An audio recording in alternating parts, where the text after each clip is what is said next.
So Surah Mumtahina 60 verse and ayah 12.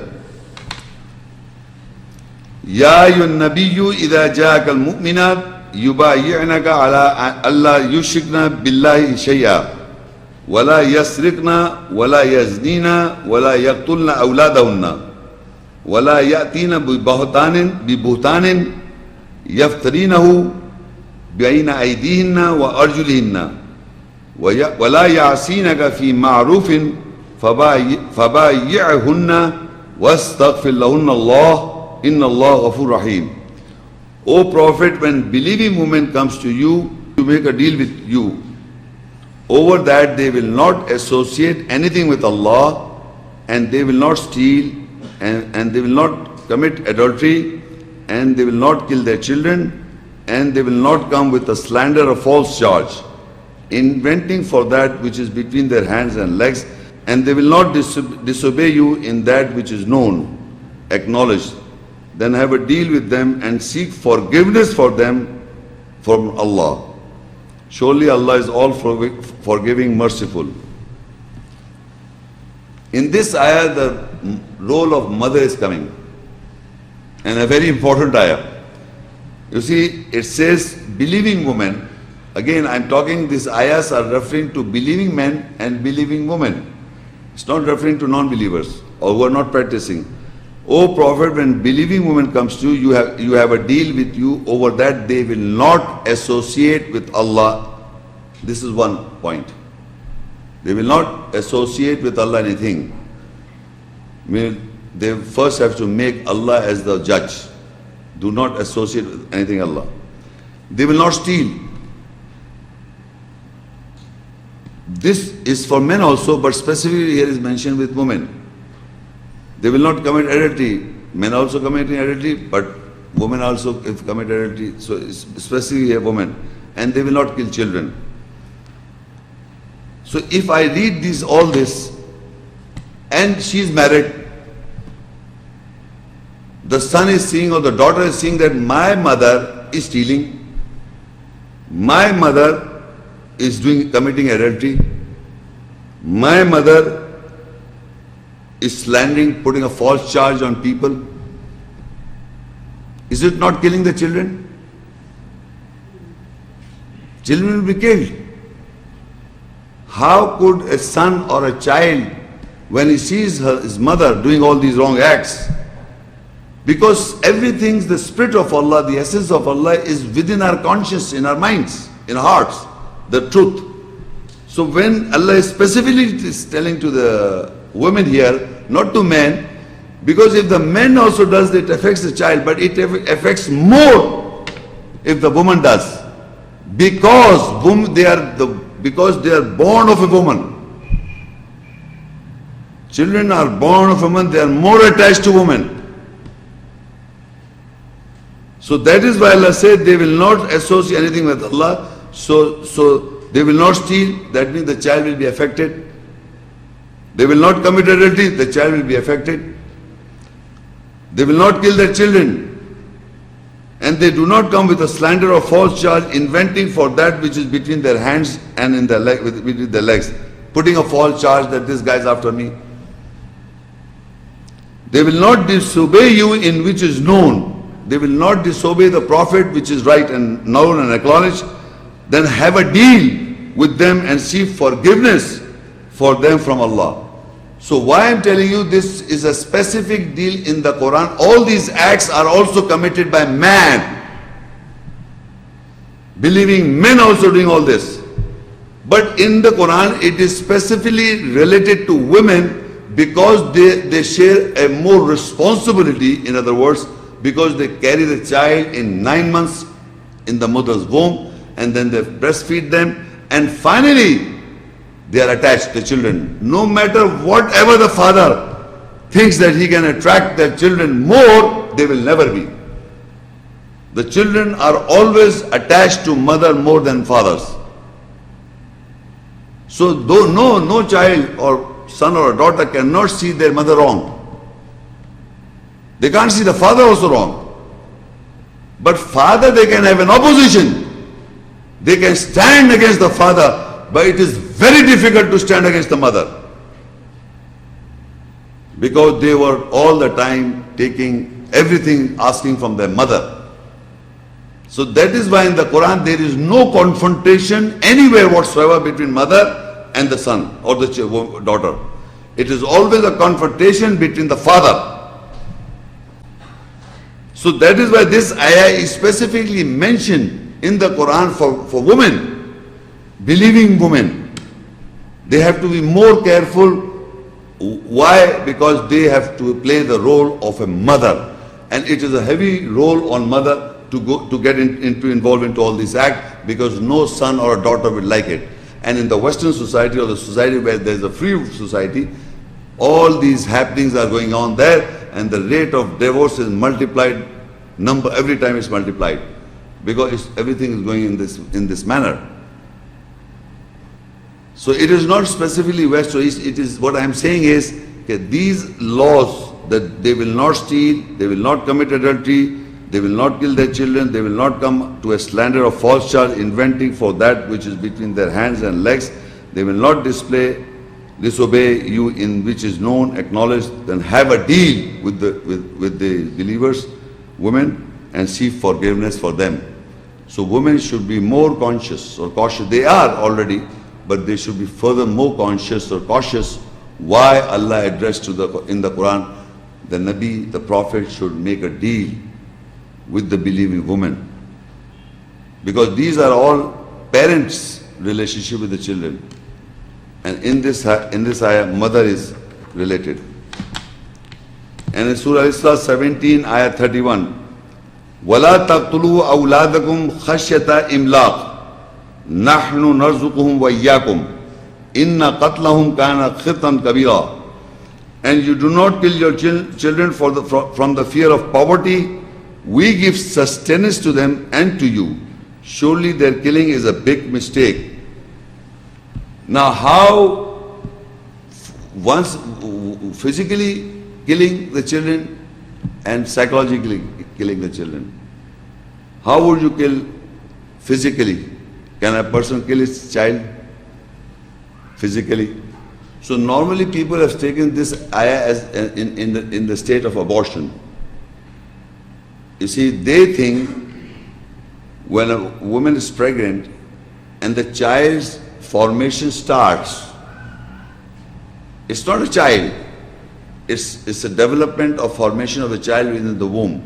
Finally, when it is given, the child is even given birth, is a child, alive or dead. When it is alive, that is your alad, that is your walad, boy or a girl, that is child, not in the womb.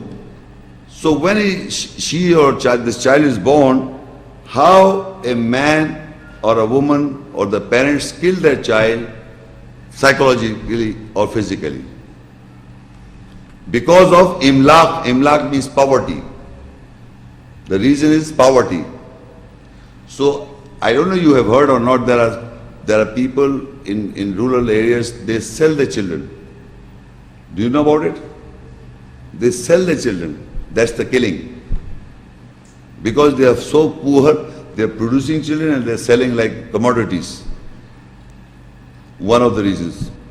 Or then they might motivate them to steal. Because they are poor. They make, you see on the street, you see small little kids for beggars. They are used as beggars. The small little kids, you have got, you have feelings for this little boy who's asking on the street. You may misuse them, you're killing their child because he doesn't want to beg, but he is being forced to beg because of poverty. There can be many reasons for, you are killing the children because of poverty, men and women both. Or you think because of the class, that if I've got many children, I will not be able to give education properly because I don't have finances. So they have family planning and they don't produce children. This is also withholding, because the more you think in your way, because Allah says, we provide sustenance to you and to them. So if you think that you are the judge, that if I will have more children, I cannot give time and I cannot give them proper education, it is your thinking. So you stop it and you don't want to have more children. You have 2 children. And that these very 2 children make a first to you. 2 or 3 or 10, that doesn't make a difference. The thing is that you should not kill your children due to you think it is poverty, I'm not producing more children, I'm a poor fellow, how can I have so many children? So this Quran says that do not kill your children for the fear of poverty. We provide you sustenance to them and to you also. So this is also very important, that people are killing because of their poverty. Now this ayah refers to wives and the children. I have dealt this ayah because the children is also mentioned in this verse. Ya ayyuhalladhina amanu inna min azwajikum wa auladikum aduwwan lakum fa'dharuhum wa in ta'fu wa tasfahu wa taghfiru fa inna Allah ghafurur rahim. O you believe, surely amongst your pairs or wives and your children are enemies for you. So be cautious of them, and if you pardon and shake hands and forgive them, then surely Allah is forgiving, merciful. This is a very beautiful relationship with children. You see, Allah addresses to the believers that not everyone, but from amongst your wives. Azwaj means wives who are your pairs, believers, because addressing to the believers, so they may be believing. And your awlad, means your children, are enemies for you. Are enemies for you. So be cautious of them. And if you pardon them and forgive them, surely Allah is forgiving, merciful. How can the children be an enemy to you, the believers? The most important thing is the shaitan. Shaitan creates disunity and disharmony anywhere in any relationship. So being a believer, the children can be enemy to you if they follow the shaitan or they are inspired by the shaitan. So you want to try to guide them, but they don't listen to you. So what you have to do? You beat them? No. You be cautious of them, and if you pardon them and shake hands and forgive them, surely Allah is forgiving, merciful. This is an act of the parents towards, or the father towards the children. Understanding that they should forgive them, shake hands with them, and surely Allah is forgiving, merciful. This is the duty of every parent if they find their children are in strong opposition. You see, there are children who are psychological disorder, or sometimes the parents have psychological disorder. Then you must see and concern a psychiatric treatment or doctor. If they are normal and creating troublemaking, then you must be cautious of them. Keep in mind they can use your feelings. They can use your emotion to misguide you. Or you should be distracted from the remembrance of Allah. Distracted from the remembrance of Allah. Shake hands and forgive them, and surely Allah is forgiving, merciful. Further it says in this continuity, Innama amwalukum wa awladukum fitna, wallahu indahu ajrun azim. Surely your wealth and your children are captivation, and near Allah is a great reward. Now, in the Arabic word fitna means captivation. In Urdu, it means something destructive. You see, the same word in Arabic, fitna, if you translate, if I say the children are fitna, means is a troublemaker. In Arabic, it means captivation. You are captive because of the feelings and emotions toward your children. You are captive towards them. You are captivated. You understand captivation? Dil faribta. A parent is a dil faribta, a captivation towards their children. They are not a fitna creating trouble. In Urdu language, the fitna word is a person who creates trouble. But Arabic word fitna means you are captive towards your children because you have so much attachment and love for your children, so you become captive. And once you become a captive, you start doing what the child wants. You cannot withhold yourself by the orders of Allah or the governing ayahs, but you listen to the child. And because of your love, you let it go what he wants. So you must understand, every parent is a captive. Allah is telling us, with wealth you are captive. You want much of the wealth and you want that they are captive. I am captive to my child. You don't want, you want to, if you got money and wealth, you want to give him the best possible, more than you also to your children. This is captivation. You can do it. But in the matters of religion, in the matters of the Quran, you must hold yourself. Otherwise you are losing yourself. So that is why Allah says, surely your wealth and your children are captivation. That means you are captivated. You will like to do things which are not right in the nearness of God for your children. This is also, you are losing them and they are being destroyed. Surah Al-Imran 3 and Ayah 14. زُيِّنَ لِلنَّاسِ حُبُّ الشَّهَوَاتِ مِنَ النِّسَاءِ وَالْبَنِينَ والقناطير المقنطرة من الذهب والفضة والخيل المسومة والأنعام والحرث ذلك متاع الحياة الدنيا والله عنده حسن المآب. Adornment for people is the love of desires for women and sons and heaped up heap of gold and silver and marked horses and cattle and cultivated land. That is the enjoyment of the worldly life, and the beautiful resort is near Allah. Now in this ayah there are 4-5 categories mentioned, that for men and women both are adornments. Adornments means that you have the love and desire for these things. Every man and woman have adornment for another woman. Every woman adorns another woman who admires or attraction. For women also is a woman adornment, and for men and women both adorns woman, men and women both adorns sons. Sons.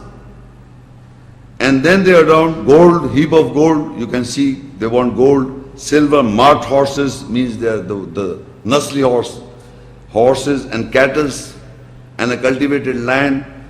This is the enjoyment of worldly life, and the beautiful resort is near Allah. So every man and woman adorn these things, and in our lecture today is the father and children relationship. So in this ayah there is a distinction of love and affections towards the son. Every man and every woman expects to have a son as a child in the whole world, because they are adornment. So you must understand what will happen. Every man and woman adorns sons, everyone wants sons. So the question is, there are daughters are also born. So what happens when a daughter is born somewhere?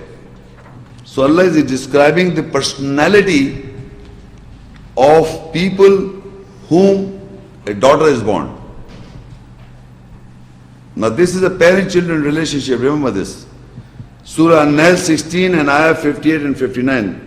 وَإِذَا بُشِّرَ أَحَدٌ بِالْأُنْثَى ظَلَّ وَجْهُهُ مُسْوَدًّا وَهُوَ كَظِيمٌ.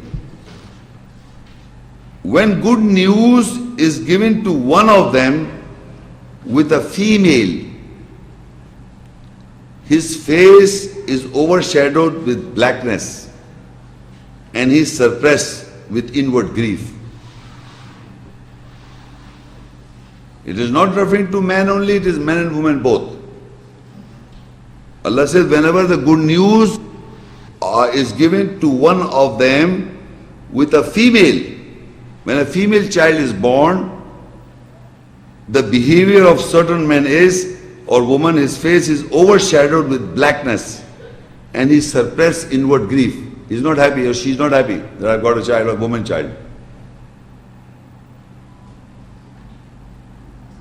And further it says about the same personality, يَتَوَارَى مِنَ الْقَوْمِ مِنْ سُوءٍ مَا بُشِّرَ بِهِ أَيُّمْسِكُهُ عَلَى هُونٍ أَمْ يَدُسُّهُ فِي التُّرَابِ أَلَا سَاءَ مَا يَحْكُمُونَ.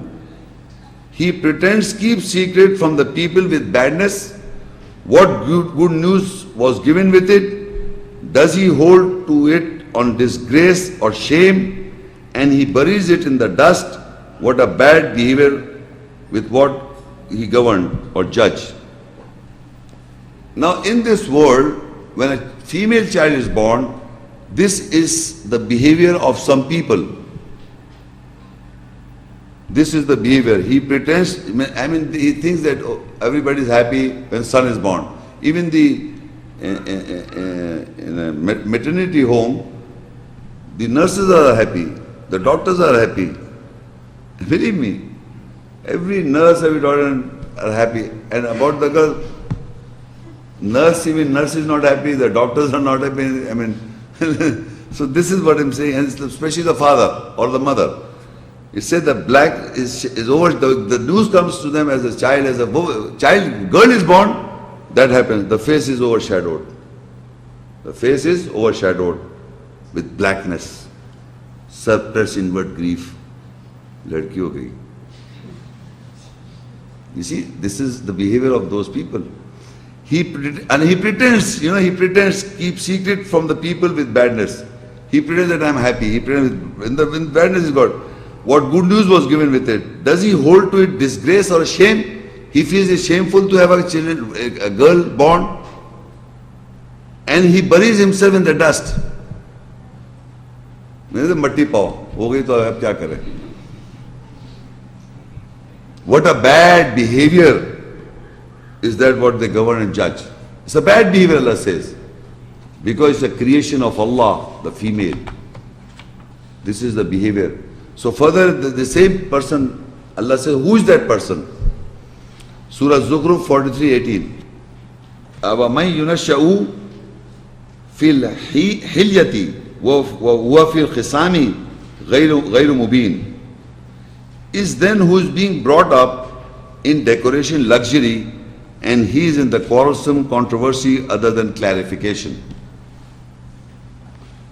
The one to whom this good news was given, or the child is a female, so the behavior of this person is that he is the one who is being brought up in decoration luxury. He himself, who?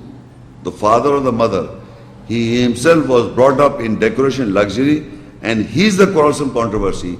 The person who feels too much, if the child is a girl, he himself is a quarrelsome person and create controversy because of the inward grief.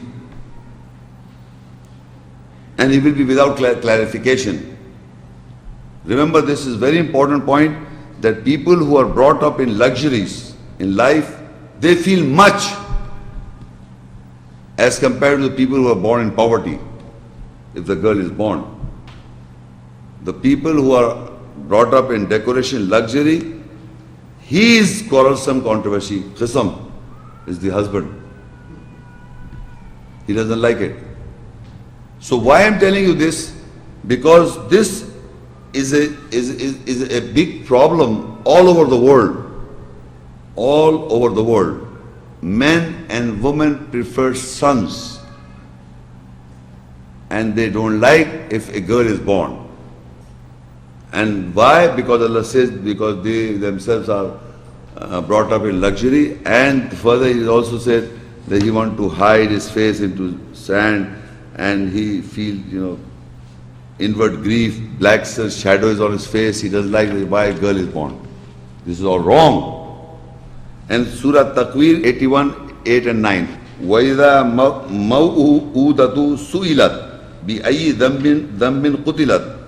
And when she was buried alive, will be questioned with which sin she was being killed.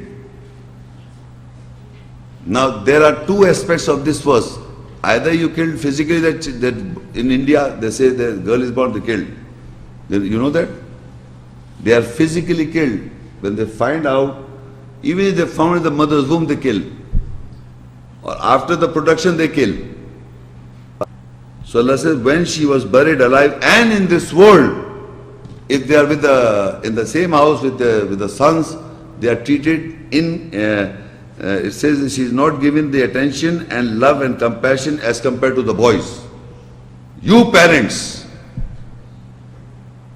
are not giving the same love and affection and equality to the daughter as compared to boys, because boys are adornment, but that doesn't mean you leave them out as insignificant to an unimportant person living in the house, the daughter. So this is very wrong behavior between parent-children relationship, that we must not realize the daughters that they're insignificant. No matter Allah, you have got adornment for your sons. That's listed in the Quran. We can't deny the fact that Allah has made the sons as adornment. But if the daughters are born, you must make sure you're sure that they should not have that complex developed. This is known as burying them alive. They are alive, but they are buried. Where is my son? So, this is very important. Now, what the children, knowing all this, that the parent have got these difficulties in their lives, how they should cope up and what they should do. Surah Al-Isra 17, Ayah 23. وَقَضَى رَبُّكَ أَلَّا تَعْبُدُوا إِلَّا إِيَّاهُ وَبِالْوَالِدَيْنِ إِحْسَانًا إِمَّا يَبْلُغَنَّ عِنْدَكَ الْكِبَرَ أَحَدُهُمَا أَوْ كِلَاهُمَا فَلَا تَقُلْ لَهُمَا أُفٍّ وَلَا تَنْهَرْهُمَا وَقُلْ لَهُمَا قَوْلًا كَرِيمًا.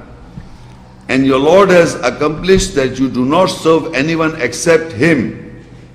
And be good with your parents when any one of them attain an old age, one of them or both of them near you. So do not say to both of them a word of contempt, dishonor. And do not deprive or repel both of them, and say an honorable saying to both of them. In Islam, there is no tit for tat. Even the fathers and the mothers were unjustified to you people, the sons or children. The children are ordered. This is an order to children how they should behave to their parents when they are grown up and when they are old. Because now they are behaving like a child. So what you should do for the children, Allah is saying, they should be good to their parents when any one of them attain an old age, or any one of them or both of them near you. So do not say to both of them a word of contempt and dishonor. You see, when a child, you must think like this. A child cannot think until he gets married. Believe me. You see, child, when he was a child, from the very childhood he is doing wrong things. Bedwetting. And so many wrong things, repeatedly doing wrong things again and again. But the mother, especially the mother, even father also try to console, try to take care of the child. But when an old man starts doing, he's too old, cannot take care of things, he forgets it, they laugh. You cannot do, you have to take care as they take care of you when you were a child. So there's be good with your parents when any one of them attain old age, one of them or both of them near you. So do not say to both of them a word of contempt, dishonor, because they never said it when you were. They never said it. They repeatedly take care of you, repeatedly, years and years until you become young and smart. They did it. Day and night they did it, especially the mother. So now you have to do it return. If they can't have this strength in them, they're losing their mind, they can't do things themselves properly, you have to take care of them. Do not use even a word of contempt. And do not deprive both of them and say an honorable saying to both of them. You cannot deprive them. By getting him married, leave the wife, leave the mother, Sada bye-bye. We'll send you money. No problem. I want to live in abroad with my wife. So mother is alone, the father is alone. They worked hard for you, they did all the efforts they put, and now you say, Assalamu alaikum, bye bye. And they live with walls. They're living with walls. You're writing few letters. What letters? Or you are emailing, or you're talking on internet these days. So you cannot leave them. You have to be honorable to them.